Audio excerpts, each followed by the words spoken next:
3 सरकारी मुलाजमीन बर्खास्त किए गए हैं। इस वक्त एक ब्रेकिंग न्यूज आपको देने जा रहे हैं। खबर यह है कि जम्मू कश्मीर के 3 सरकारी मुलाजमीन बर्खास्त किए गए। लेफ्टिनेंट गवर्नर मनोज सिन्हा ने यह कार्रवाई की है। दहशतगर्दों के मावनीन पर कार्रवाई की गई है, यानी कि जो दहशतगर्दों की मदद का जिन पर इल्जाम है कि दहशतगर्दों की इन्होंने मदद की है, किसी तरह से दहशतगर्दी में मावन साबित हुए हैं, तो दहशतगर्दों की मदद के इल्जाम में 3 ऐसे लोगों को बर्खास्त किया गया है जो सरकारी कर्मचारी थे, जो सरकारी अब कह सकते हैं कि स्टाफ थे। जम्मू कश्मीर के 3 सरकारी मुलाजमीन जम्मू कश्मीर के 3 सरकारी मुलाजमीन बर्खास्त कर दिए गए। लेफ्टिनेंट गवर्नर मनोज सिन्हा ने यह कार्रवाई की है, यह बर्खास्ती कार्रवाई की है। दहशतगर्दों के मावनीन पर यह कार्रवाई की गई है। और इस खबर पर और ज्यादा जानकारी तफसील से देने के लिए हमारे साथ मौजूद है न्यूज 18 JKLHH के सीनियर एडिटर तेजिंदर सिंह सोढी। तेजिंदर जी, ये पूरी कार्रवाई क्या है, किस पादाश में की गई, तफसील बताएं। देखिए विशाल, अगर आपको याद होगा, जब जम्मू कश्मीर की भागदौड़ मनोज सिन्हा ने उपराज्यपाल के तौर पर संभाली थी, तो उन्होंने एक बात बिल्कुल क्लियर कह दी थी कि उनका मकसद सिर्फ आतंकवादियों को मारना नहीं है, लेकिन जो आतंकवाद का रूट कॉज है, जो लोग आतंकवाद को सपोर्ट कर रहे हैं, उन्हें आइडेंटिफाइड करना है और आतंकवाद का जो जड़ से सफाया करना है। तो उसी सिमत में जो ये व्हाइट कॉलर आतंकवादी हैं, जो व्हाइट कॉलर पहन के जो सरकारी डिपार्टमेंटों में काम करते हैं और फिर भी आतंकवाद को बढ़ावा देते हैं, उन्हें आइडेंटिफाई करके उनकी सर्विसेज जो है टर्मिनेट की जा रही है और उन पे एक्शन लिया जा रहा है। देखिए, जो एक इम्पॉर्टेंट बात इसमें बतानी ये है कि ये जो डिसीजन लिया जाता है उन लोगों को टर्मिनेट करने का, ये डिसीजन काफी मेहनत के बाद लिया जाता है। इस पे काफी इन्वेस्टिगेशन की जाती है। ऐसे नहीं कि किसी पे एलिगेशन लग गई तो उसको निकाल दिया। इस पे पहले एक टीम बनी हुई है जिसमें पुलिस के आला अधिकारी हैं, मुख्तलिफ इंटेलिजेंस एजेंसीज के आला अधिकारी हैं जो इन्वेस्टिगेशन करते हैं। और जब ये बात साबित हो जाती है कि ये लोग जो हैं, सरकारी मुलाजिम जो हैं, ये आतंकवाद में मुलव्विस हैं, तो आर्टिकल 311(2)(c) जो भारतीय संविधान का आर्टिकल है, इन लोगों को टर्मिनेट किया जाता है जी। आज जिन लोगों पे कार्रवाई की गई है, इनमें फिरदौस अहमद भट्ट है। ये जम्मू कश्मीर पुलिस का कांस्टेबल है। 2005 में इसने जम्मू कश्मीर पुलिस SPO के तौर पे ज्वाइन की थी और ये लगातार जो है पाकिस्तान में जो आतंकवादी हैं उनके साथ इन टच था। ये मई 2024 में एक्सपोज हुआ, हालांकि खुद पुलिस में था, लेकिन जब 2 आतंकवादियों को, वसीम शाह और अदनान बेग को अनंतनाग में पकड़ा गया पिस्टल और ग्रेनेड के साथ, तो तब पता चला कि ये इन आतंकवादियों के साथ मिला हुआ था। और सबसे बड़ी बात जो इस पूरे केस में सामने आई है कि ये LET टेररिस्ट सज्जाद जट और बाकी आतंकवादियों के साथ तो मिला हुआ ही था, लेकिन इसने जो एक police sub inspector Ashraf Bhatt की जो आतंकवादियों ने हत्या की थी, उसमें भी इसका रोल था। इसने अशरफ भट्ट के बारे में आतंकवादियों को बताया था और अशरफ भट्ट की जो हत्या 18 मई 2024 को हुई थी। तो ये टारगेट जो है वो देता था आतंकवादियों को, सिविलियंस को मारने के लिए। अनंतनाग में जो टूरिस्टों पे हमला हुआ, नॉन लोकल्स पे हमला हुआ, उसमें फिरदौस जो है वो पूरी तरह से इन्वॉल्व था जी। दूसरा टेरर लिंक, जो सरकारी मुलाजिम टेरर लिंक की वजह से निकाला गया है, उसको आइडेंटिफाई किया है निसार अहमद खान। ये ऑर्डरली है जम्मू कश्मीर के फॉरेस्ट डिपार्टमेंट में और ये हिजबुल मुजाहिदीन के लिए काम करता था, हिजबुल मुजाहिदीन के साथ इन टच था और ये पाकिस्तान से RDX लाके यहाँ पर हमले करता था। अगर आपको याद होगा, साल 2000 में जम्मू कश्मीर के पावर मिनिस्टर की गाड़ी के नीचे RDX से विस्फोट किया गया था, जिसमें गुलाम हसन भट्ट जो तब के पावर मिनिस्टर थे, उनकी हत्या हो गई थी। उसमें ये जो निसार अहमद खान है वो इन्वॉल्व था और उसने ये सारा RDX वहां से, पाकिस्तान से जो है वो लाया था। इसके खिलाफ कई FIR भी थे, कई इन्वेस्टिगेशन भी हो रही थी, लेकिन कई पॉलिटिकल प्रेशर की वजह से पुरानी सरकारें इस पे एक्शन नहीं ले रही थी। हालांकि ये तीनों जो सरकारी डिपार्टमेंट से निकाले गए आज LG मनोज सिन्हा द्वारा, ये तीनों जो हैं ये अभी जेल में हैं। इन पे आतंकवाद के कानून के तहत इन पे केस चल रहा है। तीसरा जो मुलाजिम जिसे निकाला गया है, उसकी पहचान मोहम्मद अशरफ भट्ट के नाम पे की गई है। ये टीचर है एजुकेशन डिपार्टमेंट में और ये रियासी का रहने वाला है। इसे आतंकवादियों ने ये लश्कर-ए-तौयबा के लिए काम कर रहा था और इसे आतंकवादियों ने इसलिए रिक्रूट किया था ताकि एक तो ये आतंकवादी गतिविधियों को अंजाम दे, आतंकवादी घटनाओं को अंजाम दे, और दूसरा ये कि इस टीचर का चोला पहन के ये स्कूलों में बच्चों को भी रेडिकलाइज कर सके, आतंकवाद के लिए उन्हें प्रेरित कर सके। तो एक बड़ी कार्रवाई जो है, देखिए दुनिया में कहीं पर भी ऐसा नहीं होता कि जो हाथ आपको खाना खिला रहे हैं आप उन्हीं हाथों को काट दें, लेकिन ये 3 सरकारी मुलाजिम ऐसे हैं, ये वही हरकतें कर रहे थे कि जो हाथ इन्हें खाना खिला रहे थे, जो सरकार, जो जम्मू कश्मीर प्रशासन, जो भारत सरकार, इन जो यूनियन ऑफ इंडिया इन लोगों को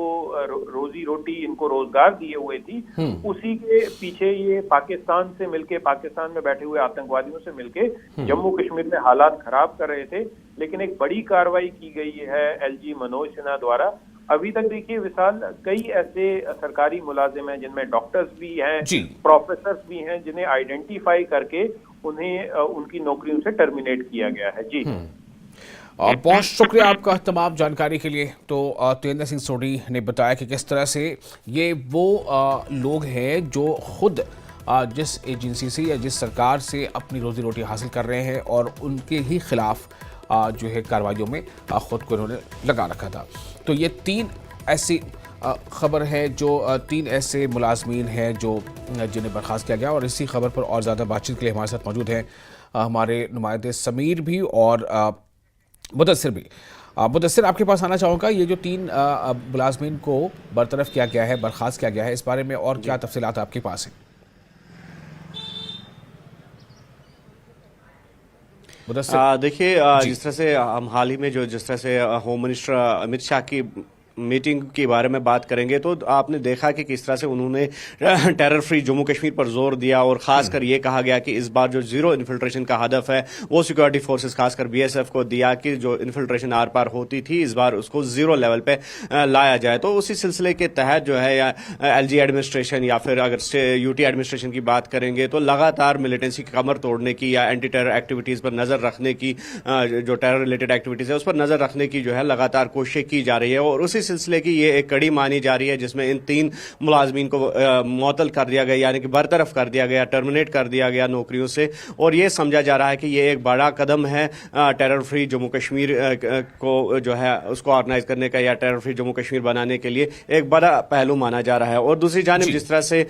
इसमें एक पुलिस कांस्टेबल भी शामिल है और कहीं ना कहीं ये मैसेज दी जा रही है कि जो भी जिस ओहदे पर मुलव्वस होगा और तैनात होगा, जिस डिपार्टमेंट से होगा, तो उस पर भी नजर रखी जा रही है। और जब मिलिटेंसी या टेररिज्म की बात आती है तो हर किसी पे जो शिकंजा है वो कसा जाएगा। और इस सिलसिले में हमारी ये कोशिश रही कि जो अभी इस वक्त मीटिंग चल रही है यहाँ पर बीजेपी कारकुनों की, और वो मीटिंग की सदारत जो कर रहे हैं वो पार्लियामेंट्री जो यूनियन पार्लियामेंट्री और माइनॉरिटी अफेयर्स है किरण रिजिजू, तो हमारी ये कोशिश रही कि उनसे इस तरह के सवालात पूछे कि जो यहाँ पर एक्टिविटीज एलजी एडमिनिस्ट्रेशन के द्वारा की जा रही है जम्मू कश्मीर में मिलिटेंसी की कमर तोड़ने में या टेरर रिलेटेड जो एक्टिविटीज है उस पर नजर रखने के, तो उन्होंने साफ तौर पर यह कहा कि ये जो जुरिसडिक्शन है ये यहाँ के एडमिनिस्ट्रेशन का है और उनको ये हिदायत दी गई है मरकज की तरफ से कि जो फ्री हैंड है वो उनको मुहैया किया गया, वो दिया गया है ताकि टेरर रिलेटेड एक्टिविटीज का खात्मा मुमकिन हो सके। तो इस सिलसिले में आज की जो ये कार्रवाई है काफी अहम मानी जा रही है। और साथ ही साथ हम आपको ये बता दें कि जिस तरह से थोड़ी सर भी कह रहे थे कि जो इनकी एक्टिविटीज है, जो इनका खुलासा किया गया है, जो सोर्स के हवाले से बात हुई है, जो लॉजिस्टिक सपोर्ट या फिर मिलिटेंट्स की मूवमेंट या नकलो हमल फॉरेस्ट एरियाज में या फिर रेडिकलाइजेशन की बात है, तो उस पर भी नजर रखी जा रही है। और तीनों जो इल्जामात है, ये तीनों अफराद जो है इन इल्जामात में इस वक्त जेलों में बंद है। और कुल मिलाकर ये कोशिश की जा रही है कि जो होम मिनिस्टर ने हदफ दिया है यहाँ की गवर्नमेंट को कि टेरर फ्री जम्मू कश्मीर को जो है बनाना मुमकिन हो जाए, तो उस हवाले से ये कार्रवाइयाँ जो है काफ़ी अहम मानी जा रही है। जी, आप बिल्कुल हमारे साथ बने रहें। सर समीर भी जुड़ चुके हैं हमारे साथ। समीर, ये एक बड़ा कदम है, हालांकि ऐसा नहीं है कि पहली बार ऐसा हुआ है, इससे पहले भी कई बार इसी पादाश में कि दहशतगर्दी की में मददगार या दहशतगर्दों के मावनीन एसोसिएट्स के तौर पर जो लोग भी हैं, जो आइडेंटिफाई किए गए, जो सरकारी मुलाजिम हैं, उनके खिलाफ कार्रवाई हुई है। लेकिन मुझे लगता है कि ये जो कार्रवाई है ये थोड़ा सा कुछ एक लंबे अरसे के बाद हुई है कार्रवाई। तो क्या माना जाए कि इस तरफ लगातार अब ध्यान सरकार का रहेगा, एडमिनिस्ट्रेशन का रहेगा कि किसी भी जगह से कोई अगर दहशतगर्दी को सपोर्ट कर रहा है तो उसके खिलाफ कार्रवाई होगी? देखिए विशाल, मैं आपको बता दूं कि अब तक तकरीबन 96 ऐसे एम्प्लॉयज़ जिनका डायरेक्टली और इनडायरेक्टली लिप्त पाया गया, उनका टेरर आतंकवादियों के साथ उनकी डायरेक्ट और इनडायरेक्ट कनेक्शंस पाए गए, इस्टेब्लिश हुए, उनको बरतरफ किया गया है। पिछले अगर हम 5 साल की बात करें तो तकरीबन ये 96, ये 3 मिला के तकरीबन 96 लोग ऐसे हैं जिनको एम्प्लॉयज़ हैं जम्मू कश्मीर में, जिनको बरतरफ कर दिया गया है, डिसमिस कर दिया गया है सर्विसेज से। और जब भी ये सर्विसेज से डिसमिस हुए हैं उस पर सियासत बहुत हुई है। हमने देखा पहले भी सियासत हुई और उसमें जो अपोजिशन पार्टीज हैं, खासकर पीडीपी हो, बाकी पार्टीज हैं, वो लगातार हमला कर रही थी। लेकिन एलजी एडमिनिस्ट्रेशन का एक स्पष्ट और व्यापक स्टैंड इस पर यह है कि जो भी एम्प्लॉयज़, देखिए जो एम्प्लॉयज़ हैं वो प्रोटोकॉल, वो जो सरकारी नियम है, सरकारी रूल्स हैं और वो पब्लिक सर्वेंट होते हैं, उनका काम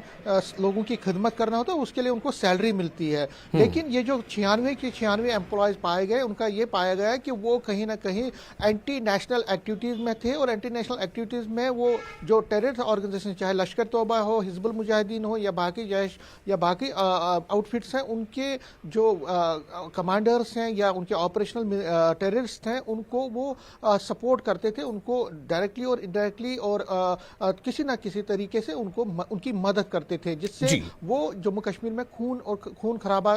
जारी रखने में उनको मदद मिलती थी। तो जब इन्वेस्टिगेशन और जब भी बरतरफी हुई, आज जो 3 लोगों को डिसमिस किया गया, ये ऐसा नहीं है कि रातों रात हुआ, इस पे एक बहुत ही लंबी इन्वेस्टिगेशन होती है। उसमें कई एजेंसीज होती हैं, इंटेलिजेंस एजेंसीज होती हैं, सीआईडी होता है और बाकी एजेंसीज सरकार की तरफ से जो कमिटीज बनाई गई होती हैं, वो पूरा इस पे इन्वेस्टिगेट करती है, हर एक पहलू को देखा जाता है। उसके बाद ही जब ये पूरी तरह से इस्टेब्लिश होता है कि इन मुलाजमीन ने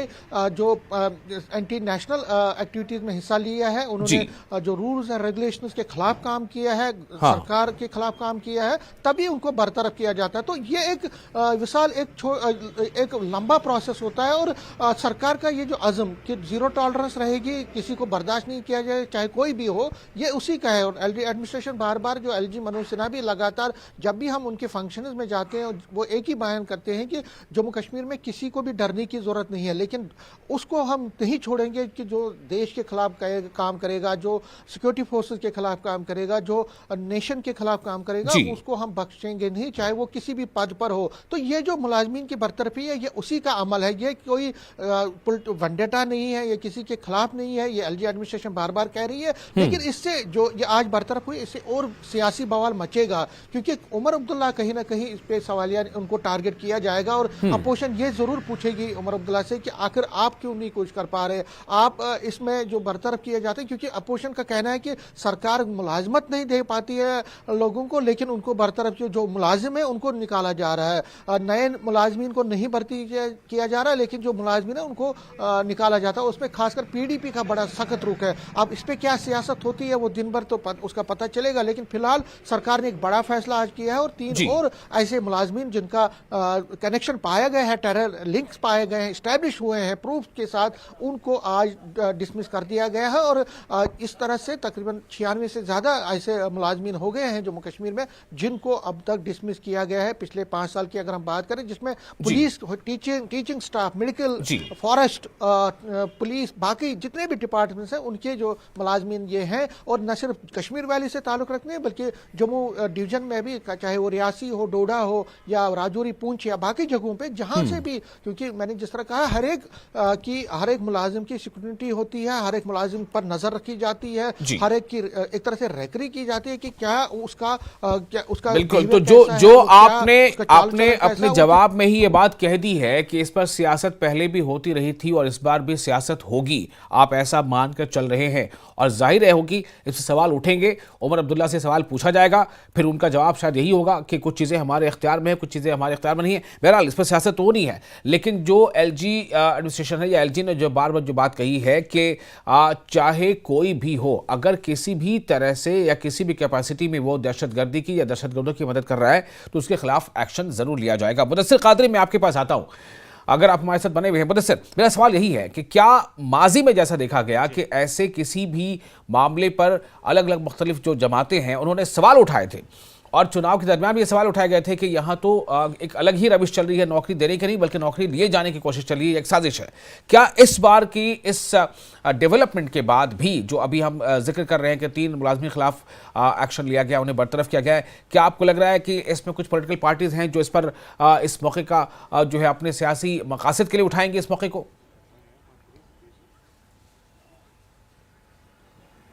हाँ, यकीनी तौर पर विशाल, जिस तरह से पहले भी हमने देखा है कि काफ़ी बार जो इस तरह के वाक़यात हुए या इस तरह की जो एक्शन ली गई गवर्नमेंट मुलाज़िमीन के खिलाफ, तो यकीनी तौर पर जो पॉलिटिकल सर्कल्स है तो वहाँ से आवाज़ें उठी। ख़ास तौर पर अगर पीडीपी की हम बात करेंगे या फिर जो नेशनल कॉन्फ्रेंस के लीडरान हैं, तो उन्होंने लगातार ये मामला उठाया कि मुलाज़मीन को क्यों किसी इंक्वायरी के बिना ही बरतरफ किया जा रहा है। तो दूसरी जानिब जिस तरह से एलजी एडमिनिस्ट्रेशन ने इस पर स्पष्ट किया है, उन्होंने तस्दीक की है कि इन बातों की कि इन जो मुलाज़मीन को बरतरफ किया जा रहा है तो इनका कहीं ना कहीं जो है मिलिटेंसी या फिर टेररिज्म एंगल से जो है कोई ना कोई नाता था, और जिसके बाद ही इतना बड़ा फैसला जो है वो लिया जा रहा है और इन मुलाजमीन को टर्मिनेट किया जा रहा है। और इस बार भी ऐसा लग रहा है कि जो आवाजें हैं वो उठेंगी सियासी हलकों से, लेकिन जिस तरह से आपने कहा कि मैसेज क्लियर है, एक मैसेज दिया गया है एलजी एडमिनिस्ट्रेशन की तरफ से कि अगर किसी भी तरह की कोई भी जो है शिरकत की जा रही, शराकतदारी है, चाहे जिस तरह से हमने कहा कि अगर मिलिटेंटों को लॉजिस्टिक सपोर्ट प्रोवाइड करना या फिर रेडिकलाइजेशन ऑफ यूथ, जो कि एक अहम मसला बना हुआ था, खासकर अगर साउथ कश्मीर के इलाकों की हम बात करेंगे तो वहां पर ज्यादा जो है यूथ को रेडिकलाइज किया जा रहा था, पास्ट में हमने देखा। तो उस पर शिकंजा कसने के लिए ये कार्रवाइयां जो है काफी अहम माने रखती है। और जिस तरह से हमने देखा कि जो ग्राफ था मिलिटेंसी का या जिस तरह से यूथ को रेडिकलाइज करने की बात है, तो उसका जो ग्राफ है वो काफी डाउन हुआ है और आज जो है ये ना के बराबर हुआ है, पहुंचा है। तो इस सिलसिले में देखा जा रहा है कि जो लगातार पुलिस, जम्मू कश्मीर पुलिस इसमें फोरफ्रंट पे है या दीगर सिक्योरिटी एजेंसियां हैं, वो कोई भी मौका गंवाना नहीं चाहती है कि जम्मू कश्मीर को मिलिटेंसी या फिर जो टेररिज्म है उससे साफो पाक कर दिया जाए। और दूसरी जानिब जिस तरह से समीर भी कह रहे थे कि जो पॉलिटिकल पार्टीज है वो अपनी सियासी रोटियां सेकने के लिए यकीनी तौर पर इस तरह के मसाइल उठाएंगे। और उसके बाद जिस तरह से आज पावर में है उमर अब्दुल्ला की गवर्नमेंट, तो यकीनी तौर पर पहले भी हमने उनसे सवाल किए थे, चाहे मुंबई का वाक़ा हुआ हो या फिर जम्मू में जिस तरह से वो यूथ की सुसाइड का मामला है, तो लगातार उन्होंने अपना पल्ला झाड़ा और ये कहा कि ये जो हद इख्तियार है ये एलजी के डोमेन में आता है और सिक्योरिटी के लिहाज से जो जितने भी पावर्स है वो एलजी एडमिनिस्ट्रेशन के पास है और नेशनल कॉन्फ्रेंस का इससे कुछ लेना देना नहीं है, या जो मौजूदा सरकार है